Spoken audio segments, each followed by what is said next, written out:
لیکوید شدن چیه و چطور میتونه سرمایه ما رو توی بازارهای مالی نابود کنه؟ سلام به همراهان دوست داشتنی، وقت همگی بخیر. من امید فدوی هستم و توی این ویدیو قرار هستش که در مورد لیکوید شدن توی معاملات فیوچرز و راههای جلوگیری از اون نکاتی رو بهتون توضیح بدم.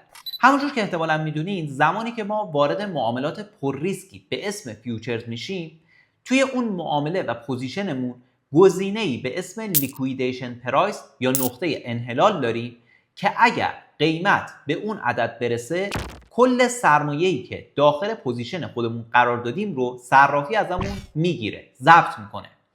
در واقع این موضوع رو اینجور میتونم براتون جا بندازم که فرض کنین که شما وارد یه بانکی شدین، یه وثیقه‌ای دارین، با استفاده از وثیقه خودتون یه وامی رو از اون بانک دریافت میکنین. بانک میاد یه سری کارمزدها، یه سری سودها از شما دریافت میکنه و شما باید به شکل ماهانه قسطها رو پرداخت بکنید. ولی اگر چند تا قسط شما عقب بیفته، نتونین اون رو پرداخت بکنین، بانک میاد وثیقه‌ای که شما گذاشته بودین رو به اجرا میذاره و اون رو ازتون میگیره، ضبطش میکنه. این اتفاقی هستش که مشابهش توی صرافی‌های ارز دیجیتال هم میفته. صرافی‌ها میان توی قسمت فیوچرز خودشون بر اساس موجودی و بالانسی که ما داریم و همینجور مبلغی که داریم بر اساسش که پوزیشن رو باز میکنیم، یه عددی رو به عنوان نقطه لیکویدیشن پرایس برای ما در نظر میگیرن. یه سری کارمزدها و هزینه ها هم از ما دریافت میکنن، شامل حالا بحث فاندینگ ریت یا فی هایی که توی معامله وجود داره.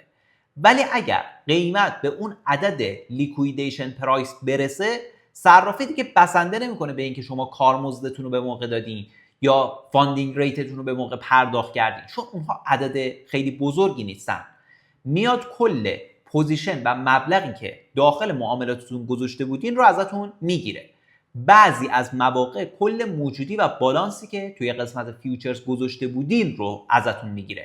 حالا تو چه حالتی کل سرمایه‌مون رو میتونیم توی قسمت فیوچرز از دست بدیم و تو چه حالتی فقط مبلغی که داخل پوزیشن گذاشته بودیم ازمون گرفته میشه؟ به روی تصویر که با استفاده از یه ماشین حساب این موضوع رو به شکل دقیق‌تری بهتون توضیح بدم. همونجور که احتمالاً توی صرافیات ها الان دقت کردین، زمانی که ما میخوایم معامله فیوچرزی رو باز بکنیم، اون قسمت بالا اکثرا یه گزینه‌ای وجود داره که میتونیم نوع مارجین معامله خودمون رو تعیین بکنیم. اینکه معامله ما از نوع کراس هستش یا نوع ایزوله هستش. این دوتا شاید در ظاهری گزینه ساده باشه، ولی میتونه روی نقطه لیکوید شما، قیمت لیکوید شما تاثیرگذار باشه. از اون طرف میتونه روی سرمایه‌ای هم که شما از دست میدین هم تاثیرگذار باشه. فرض بکنید که من $1000 سرمایه توی قسمت فیوچرز خودم دارم. از این $1000 $100 رو میخوام باهاش پوزیشن باز بکنم. اگر این $100 رو در حالت ایزوله باش معامله باز بکنم، بدترین حالتی که میتونه اتفاق بیفته اینه که نقطه لیکوید من فعال بشه و من این $100 خودم رو از دست بدم. همچنان $900 دیگه سرمایه دارم که میتونم باهاش معامله انجام بدم. ولی اگر شما در حالت کراس معامله ای رو انجام بدین، فقط این $100 شما تحت تأثیر نیستش. صرافی میاد بر اساس بالانس و موجودی که شما توی قسمت فیوچرزتون دارین که اون مبلغ $900 هست، به علاوه مبلغی که توی پوزیشنتون گذاشتین، نقطه لیکوید شما رو تعیین میکنه. توی حالت کراس نقطه لیکوید ما نسبت به حالت ایزوله از قیمت ورودیمون فاصله بیشتری داره. شاید در ظاهر فکر بکنین که خب این موضوع خیلی به نفعمون هستش دیگه، نقطه لیکویدمون خیلی فاصله داره، به این راحتی ها ما لیکوید نمیشیم، صرافی نمیاد سرمایه ما رو ازمون بگیره. ولی یه هشدار مهم بهتون میدم، اگر توی شرایط هیجانی مارکت قرار بگیرین، چه در جهت رشد قیمت چه در جهت کاهش قیمت، ممکن هستش که کل سرمایه‌ای که توی قسمت فیوچرز گذاشته بودین ازتون گرفته بشه، ضبط بشه. اتفاقی که متاسفانه برای خود من سال 2022 افتادش. به خاطر اینکه شرایط مارکت اون موقع هیجانی بود، نقاط استابلاس یا حد ضرری که برای این معامله‌ام گذاشته بودم فعال نشدش. صرافی اومد، به خاطر اینکه من اومده بودم در حالت کراس معامله خودم رو باز کرده بودم، کل مبلغ و موجودی قسمت فیوچرزم که حدود $47000 بود درگیر کرد و کل اون رو ازم گرفت، کل اون رو ضبط کرد، در واقع لیکوید شد. و این اتفاق اگر میخواین براتون نیفته، یه همچین ضرر سنگینی نکنین، اولین گزینه‌ای که باید بهش توجه داشته باشین نوع مارجینتونه. بهتون توصیه میکنم که در حالت ایزوله قرارش. عامل دیگه ای که روی نقطه لیکویدیشن پرایس شما تاثیرگذار هستش، بحث لورج یا اهرمتون هست. توی ماشین حسابی که برای صرافی بایننس این موضوع رو به خوبی بهمون نمایش نمیده. به خاطر همین من دارم از سایت دیگه‌ای برای محاسبه این موضوع استفاده میکنم. اگر دقت بکنین توی کادر اول من میتونم قیمت ورودی خودم توی معامله رو وارد بکنم، توی گزینه دوم هم لورج یا اهرمی که استفاده میکنم رو وارد کنم. مثلا من از لورج و اهرم معقولی مثل 5 استفاده میکنم. اگر اینجا محاسبه رو بزنم میبینیم که نقطه لیکوید من $80 هست. حالا اگر من لورج و اهرم خودم رو افزایش بدم، همونجور که توی این محاسبه هم میتونید مشاهده بکنید، قیمت لیکوید من هم افزایش پیدا کرد و فاصلش با قیمت ورودی من کم و کمتر شد. حالا دوباره من اگر لورج و اهرممو افزایش بدم، مثلا به عدد 100 برسونم، میبینین که اختلافش با قیمت ورودی من فقط $1 هستش. یعنی اگر قیمت $1 نوسان بکنه، کل سرمایه‌ای که من داخل پوزیشنم گذاشته بودم صرافی ازم میگیره. پس پارامتر دیگه ای که شما لازمه بهش حواستون باشه، با دقت تمام اون رو انتخابش بکنید، بحث لورج یا اهرمتون هستش. بهتون توصیه اکید میکنم که توی معاملاتی که میخواین باز بکنید، در وهله اول نقطه استابلاس یا حد ضرر خودتون رو در نظر بگیرید، ببینید که روی چه عددی قرار داره. بعد از اون بیاین لورج یا اهرمتون رو به شکلی تنظیم بکنید که فاصلش از نقطه استابلاس یا حد ضررتون به اندازه کافی باشه. مثلا اگر شما $100 سرمایه دارید، این $100 رو دارین وارد یه پوزیشن میکنید.